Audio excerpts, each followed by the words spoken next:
Okay, let's finish this game. Melanie, can I hack a computer? Please. Fine.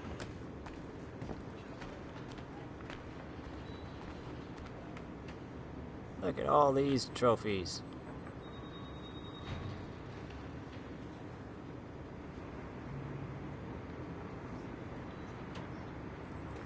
Yeah, I'm still missing some. What's up with that?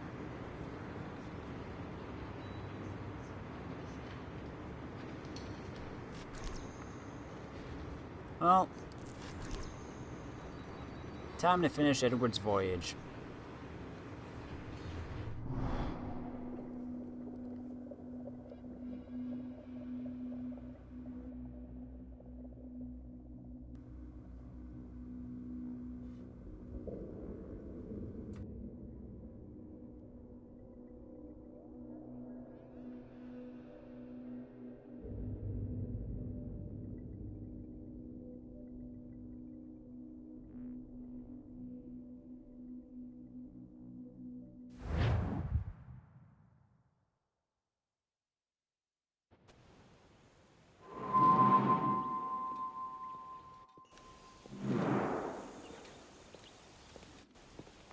Gentlemen, how do you find it here?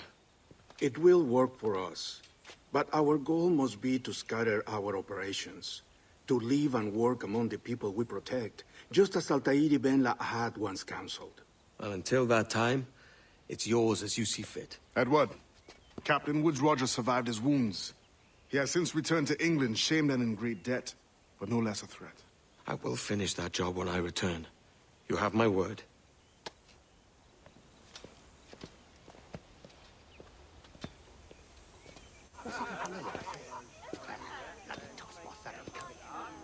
Evening, Anne. Edward? I'll be sailing for London in the next few months. I'd be a hopeful man if you were beside me. England's the wrong way around the globe for an Irishwoman. Will you stay with the assassins? No, I haven't got that kind of conviction in my heart. You? In time, aye. When my mind is settled and my blood is cooled. Sail ho! Coming into the cove!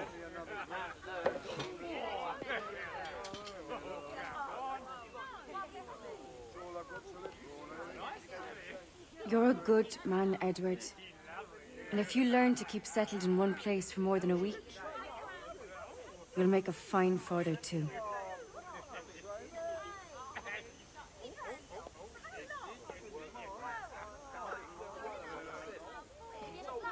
Of all the money that e'er I had, I spent it in good company, and all the harm that e'er I've done, alas, it was to none but me. And all I've done for want of a wit to memory now I can't recall. So felt me the parting glass. Good night and joy be with you all.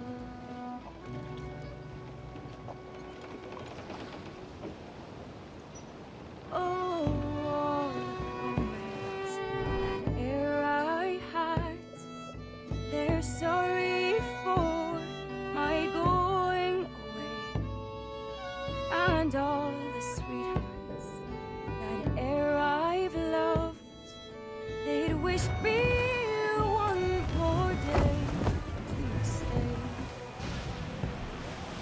But since it falls unto my lot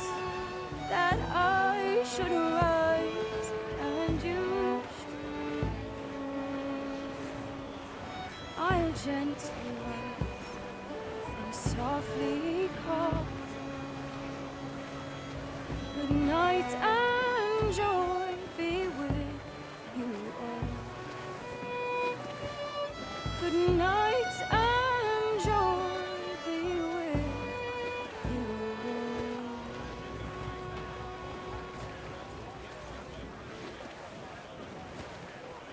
all. Every last scrap of duck on the wind!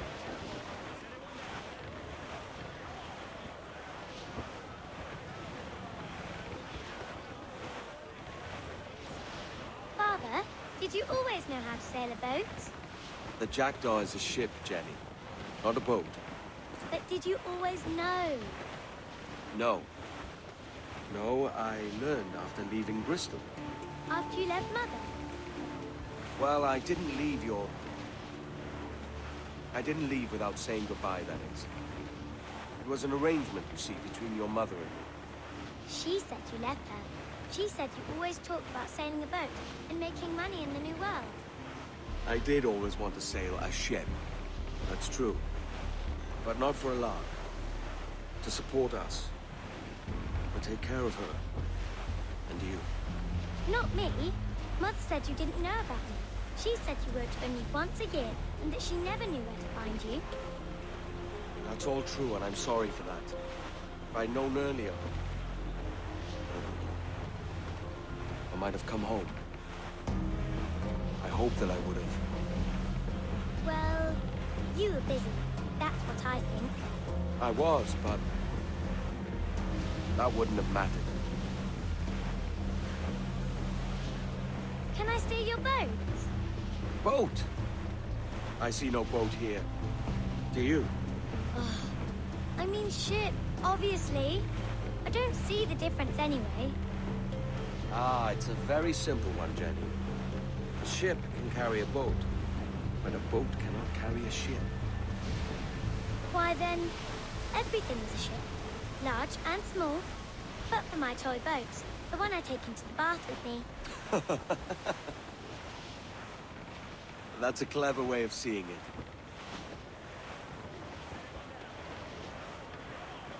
Is it hard to talk about Caroline, Jenny? About your mother? No. She passed some years ago. I miss her, but it's all right. Was she in pain? I don't know.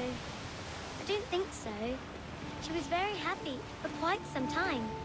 Then, not so happy. I didn't see her much after that.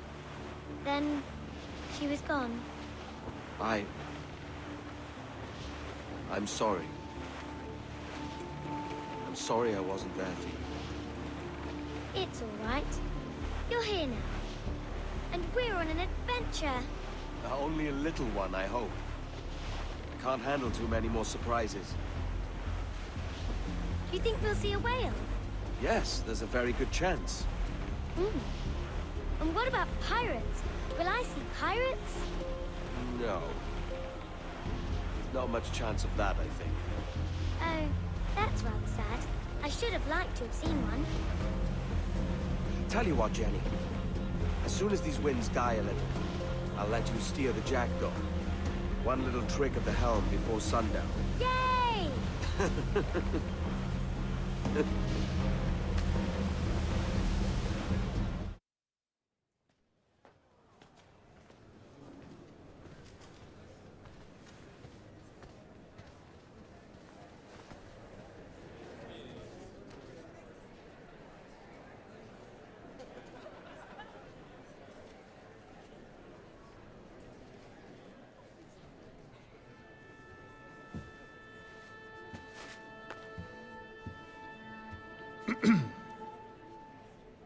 Miss Jennifer Kenway, may I introduce myself? Jennifer Scott, if you please.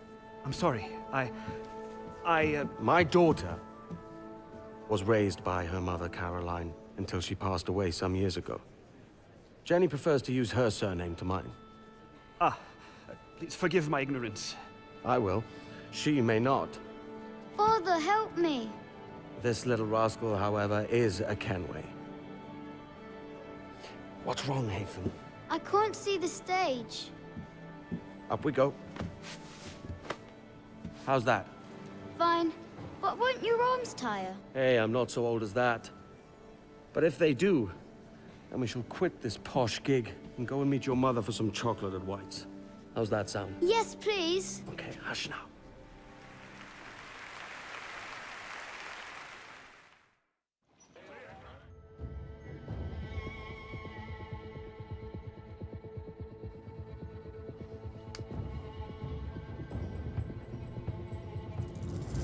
I am a pirate captain. I am a pirate captain. I will sail the seas looking for treasure in all kinds of weather, for I am a pirate captain. And knowing my luck, the sound's a little off. Well, there was Assassin's Creed 4 Black Flag. What a ride.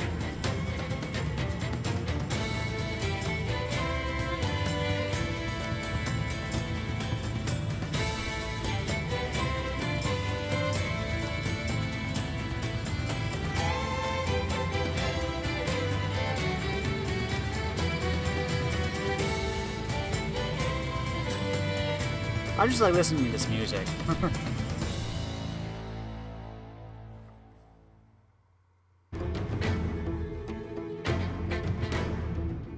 Yeah, this game was basically the reason why I started playing the Assassin's Creed games again. Because it was like, I just got the feeling that, you know, I kind of want to play Black Flag. But I figured, you know, it would be better if I started at the beginning of the series and worked my way up. For those of you who haven't seen the previous games anyway.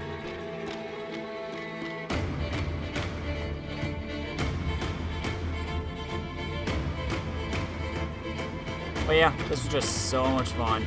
Because who doesn't want to be a pirate? And I think that was one of the main reasons why it was so popular, was because you didn't have to be a fan of the previous games in order to get into this one. Which is probably why the Assassin's side of things wasn't as prominent. It was more based on the pirate aspect. But still, that's what was so much fun about the game, the pirating. Sailing your ship, upgrading it, gathering a crew, looking for treasure, attacking other ships, plundering them. So much fun.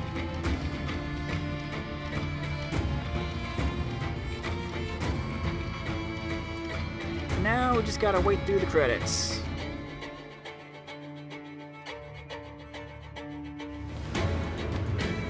And listen to some more of this awesome music.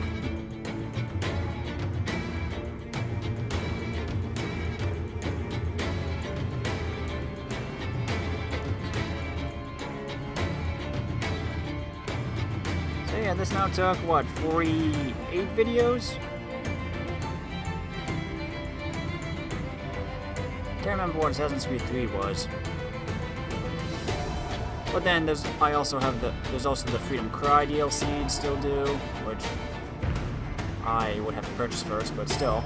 I'm planning to do that next. And then of course, it's on to Assassin's Creed Rogue, the final game released for the PlayStation 3 and Xbox 360. Which is unfortunately seems to be overlooked by a lot of people.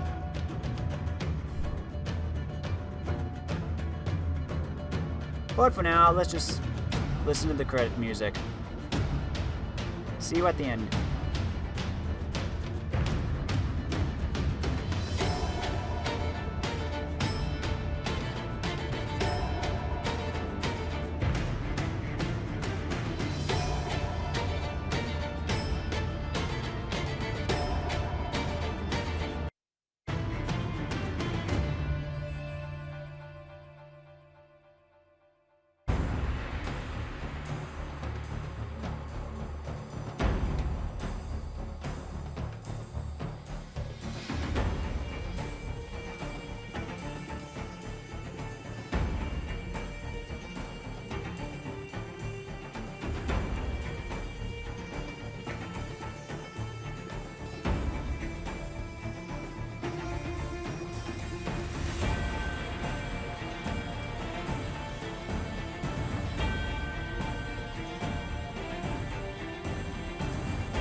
I like this coat.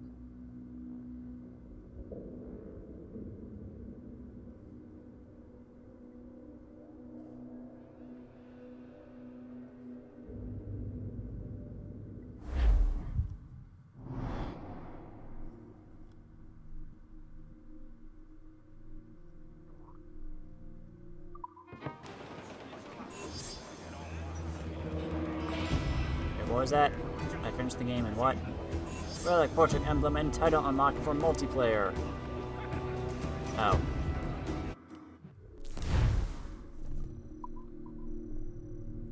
$100%.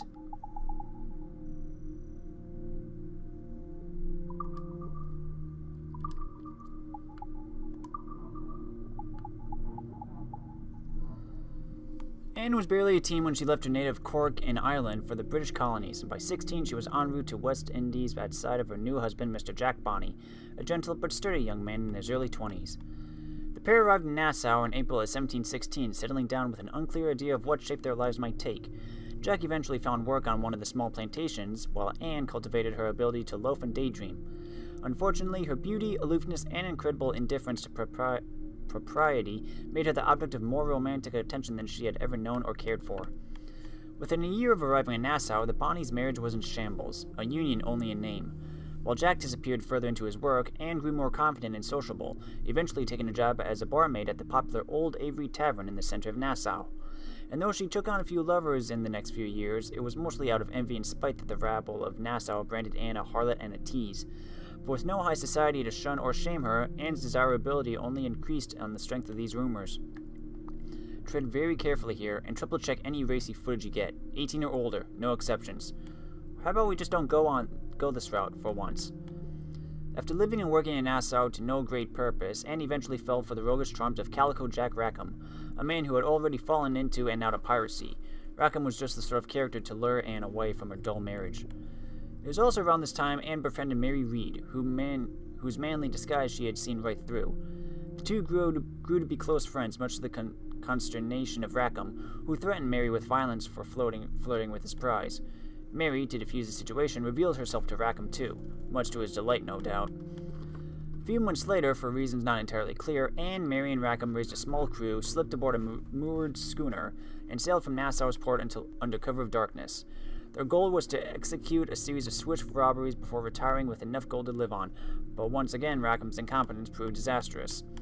Within 3 months of setting out, Anne and Mary found themselves alone on the deck of their stolen, damaged schooner, fighting off waves of British soldiers as Jack and the rest of his crew lay below deck, passed out from a heavy night of drinking. They were outnumbered and quickly detained. The British authorities, surprised to find two women fighting so fiercely as pirates, designed to make a show of their subsequent trial, but Anne and Mary had a plan of their own.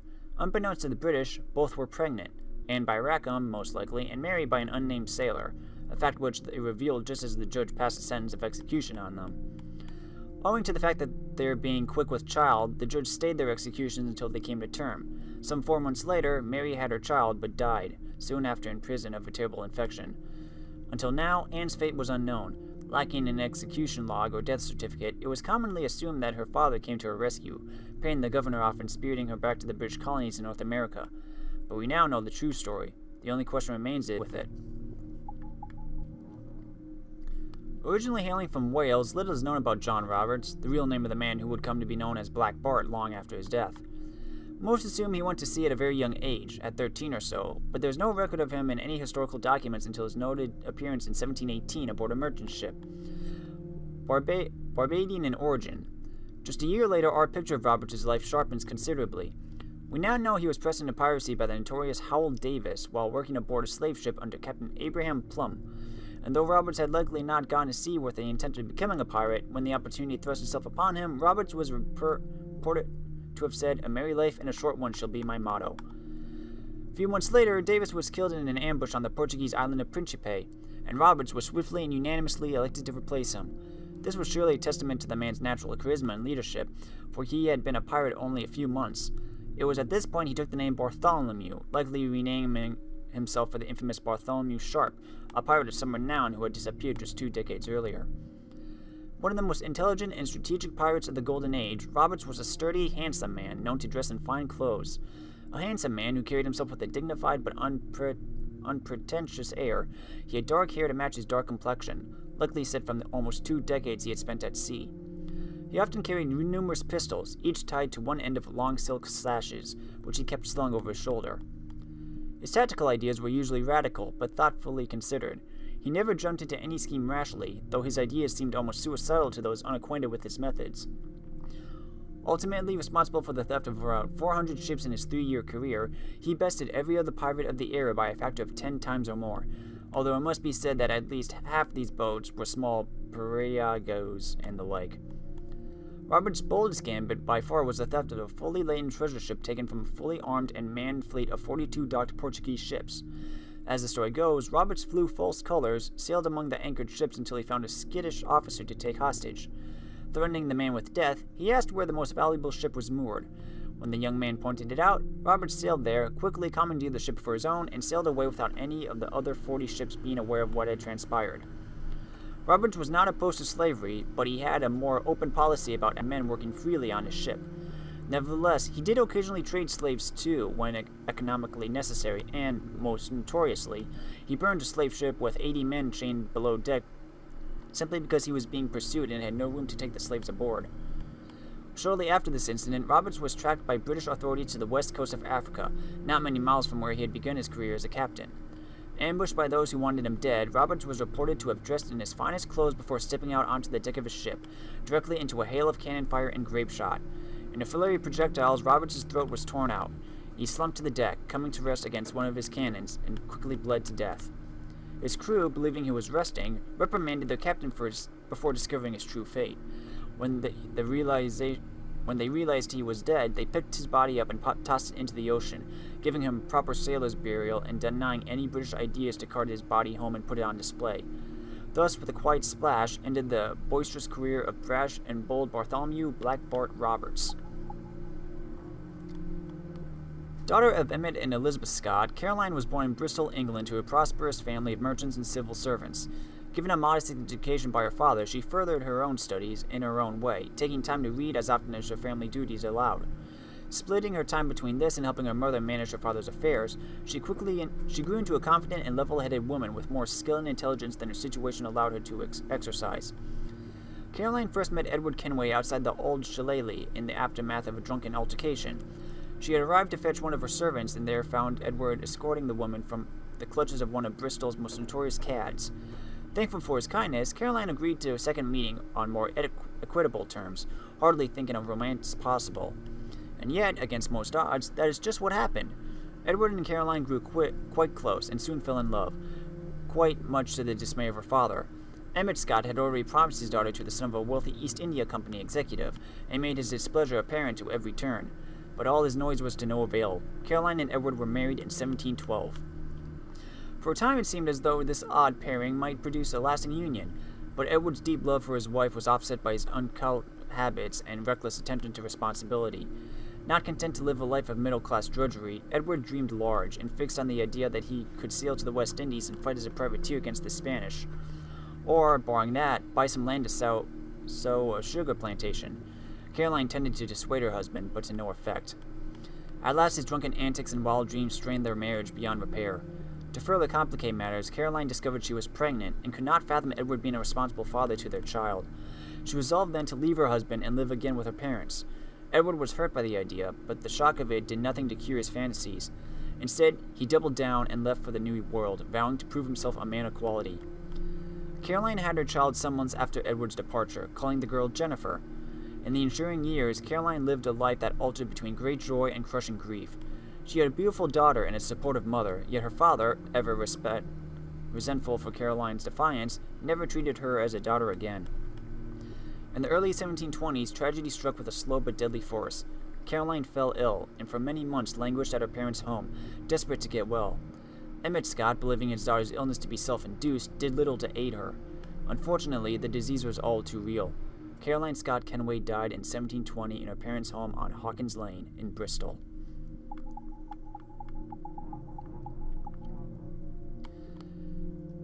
Born in Havana, Cuba, but raised in Madrid, Spain, Laureano was of noble stock, the son of Tomas Torres y Ayala and Elvira de Crandos Castellanos. He joined the Spanish army in his late teens and was later appointed as governor of Spain's territories in Florida, a post he held from 1693 to 1699. He then returned to Europe to participate in the Spanish War of Succession. In 1708, he was appointed as the governor of Cuba, a post he held for 3 years until he was accosted and arrested for corruption. He was acquitted of these charges, however, and managed to win a re-election in 1713. During his time in Cuba, he made many lasting improvements to the city, fortifying the island's defenses and kick-starting the production of tobacco. He remained governor until 1716, after which point he retired and devoted his life to charitable functions, such as building hospitals. Hard guy to hate with all these charitable outlets, hard guy to like for the same reason. Dull, dull, dull. Let's dig a little deeper on this guy. Maybe he had a secret fetish or mania. Though long since retired by the 1720s, Laureano Torres still commanded great respect and admiration from the people of Cuba. In 1721, he was evidently able to muster a few regiments of Spanish troops for the purposes of a secret excursion somewhere in the West Indies. Torres and his regiment were never heard from again, and though the official record hints that Torres died peacefully at some point in this year, newly collected evidence suggests an altogether different story.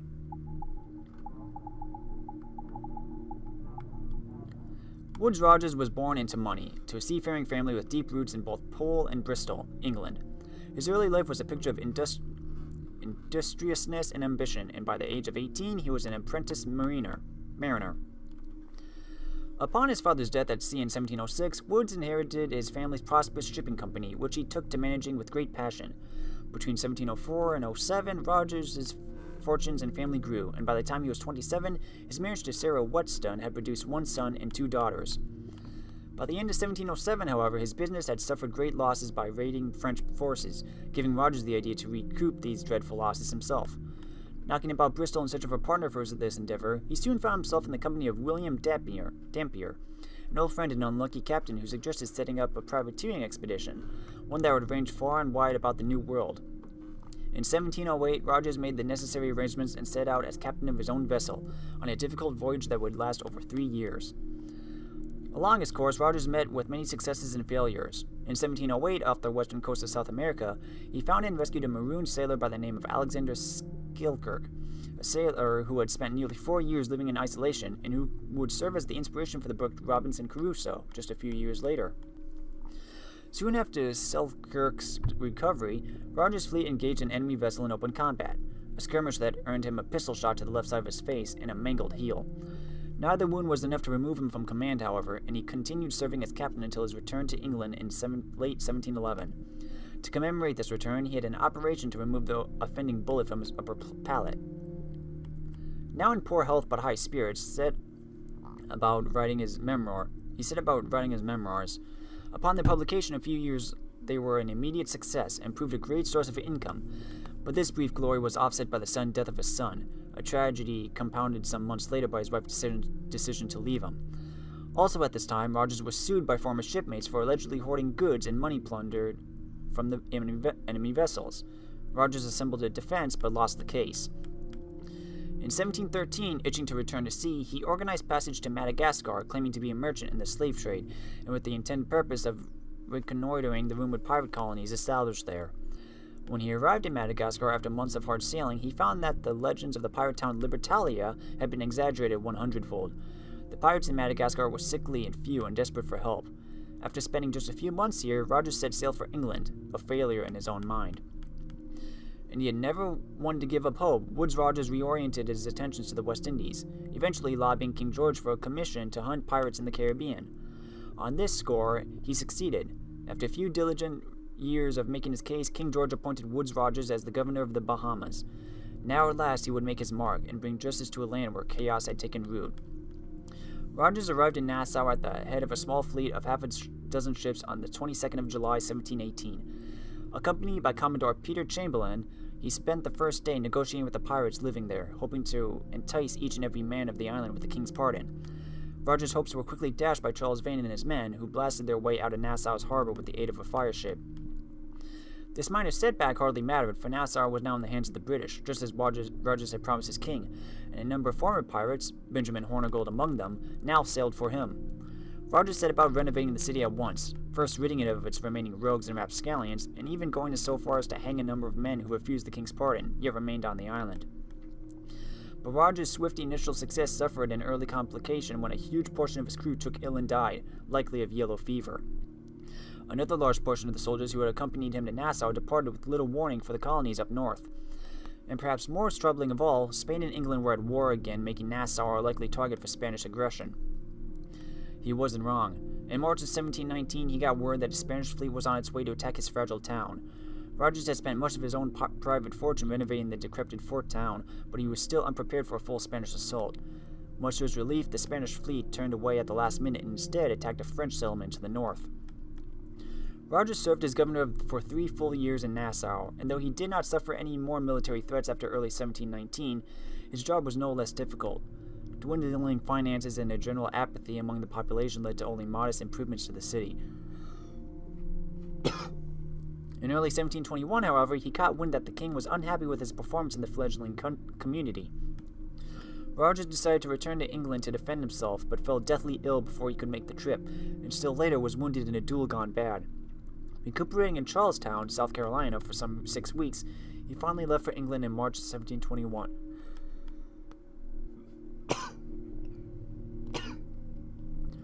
Arriving in England, he found his worst fears come true.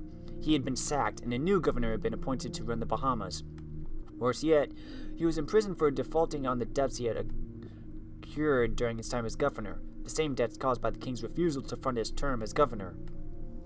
Rogers was eventually released from jail and spent the next few years recovering from this slight as best he could, until the publication of Charles Johnson's General History of the Robberies and Murders of the Most Notorious Pirates, which painted Rogers in a heroic light for a single-minded quest to rid the sea of pirates. Propelled into the limelight once more, Rogers was given an excellent pension by the king and awarded a second shot at his old job. Rogers returned to Nassau in 1728, a governor once more, a post which he kept to the end of his life just 3 years later.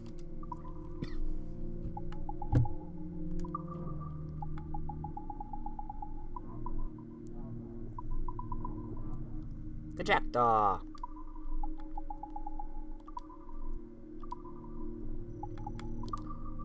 Okay, I'm gonna exit the Animus and see if I can find that final... Jeez. That final computer.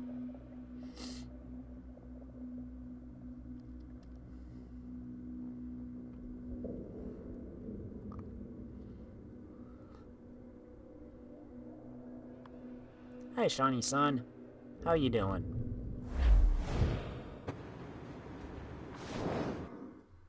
Any updates?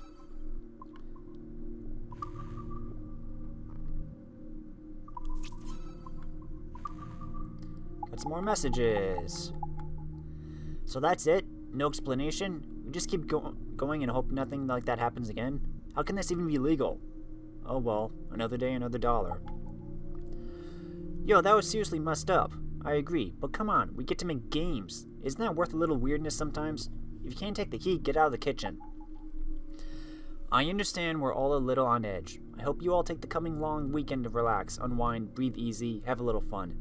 When we get back, we have some major butt to kick, so I want you all bright and ready. You know where John went? I got a bad feeling about this one. If you knew something, you'd tell me, right? Or have you become one of them? We all know this is a great place to work, but it's natural that people move on to pursue other interests. Let's keep the gossip to a minimum and focus on what's important. Great games. John tried to kill me. I awoke with him looming over me like an old snake. He looked oddly familiar at first, and when he spoke, I knew why right away. He was the spitting image of Bartholomew Roberts. He ranted for a time about his beloved, the specter from the server room, I assume, and about how he was a reborn figure of some sort. Before he could elaborate further, however, Abstergo security guards were upon him. John resisted, and they shot him dead. Melanie apologized profusely for my detainment and thanked me for my work. I think I believe her. She has always struck me as sincere.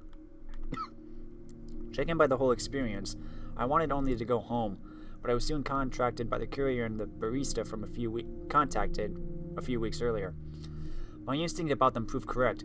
They seemed to belong to this assassin collective, and they encouraged me to continue hacking Abstergo's servers. With the security level I have now, it's doubtful I will ever be caught again. Not anytime soon anyway. I'm not sure what to do next. Quit my job? Or press forward? There's still so much work to do.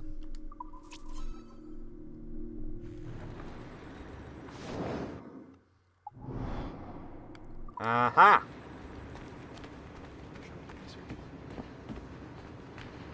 Wait. Aha! Okay, Melanie. What secrets do you have?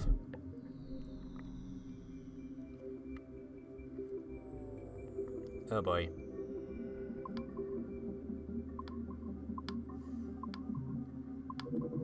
Dang it. Dang it.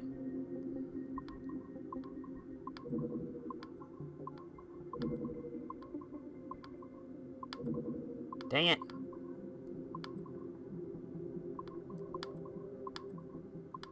Ugh.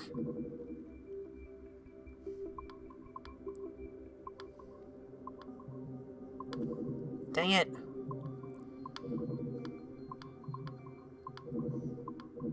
Oh, come on. No.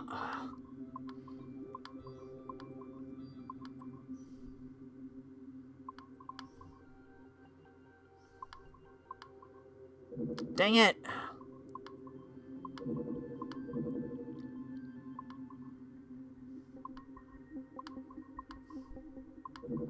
Ugh. I'm rushing, I know, but it's like I want to just finish the game already.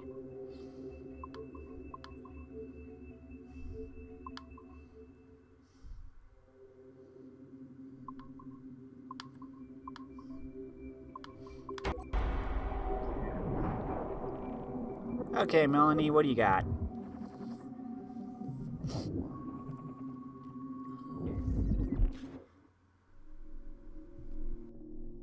Initial reports on Aveline de Grand Prix led us to believe she would be too controversial and impulsive to appeal to a wide audience. Teenage memories show her brainwashed and trained to kill political foes of her highly unstable mentor, Agate. Additionally, Aveline spent a disappointing amount of time in the Louisiana Bayou, consorting with smugglers of the lowest kind. Oh, I try never to think. Which we felt risked her appeal to our female audience, which is now approaching 50%. However, as Aveline matured, a new side emerged. A well-mannered and considerate lady of poise and compassion. Aveline came to embrace a new mentor, her stepmother, Madeline Delisle, a tireless fighter for the rights of slaves. Thank you, Madeleine. With some editing to prioritize this relationship, we feel Aveline's story will more than meet our needs. Our team recommends a go on this property. Get this one to market quickly. Interesting.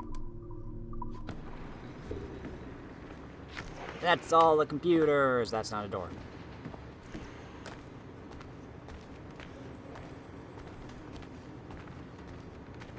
Okay, then. My animus is over here.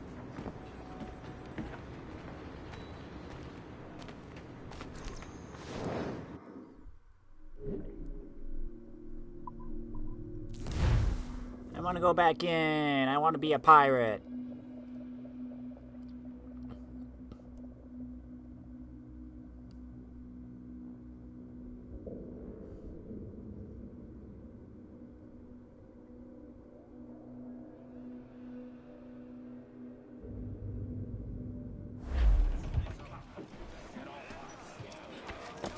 Let's set sail, everybody.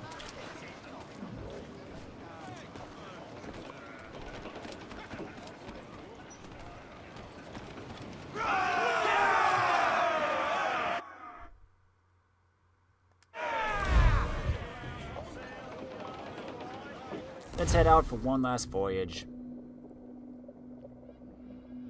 Well, that's the end of the main campaign for Assassin's Creed 4 Black Flag. Pirate game? Oh, that's a whole lot of fun. Check it out if you haven't already. It's definitely worth it.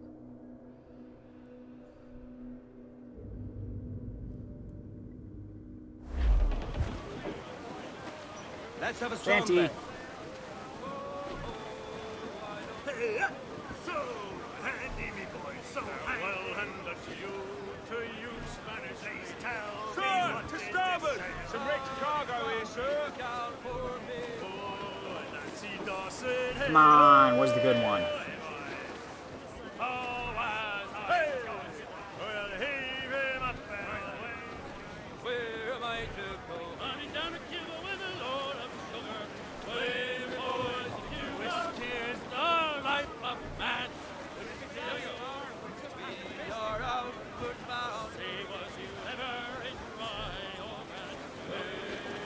We have a lot of shanties.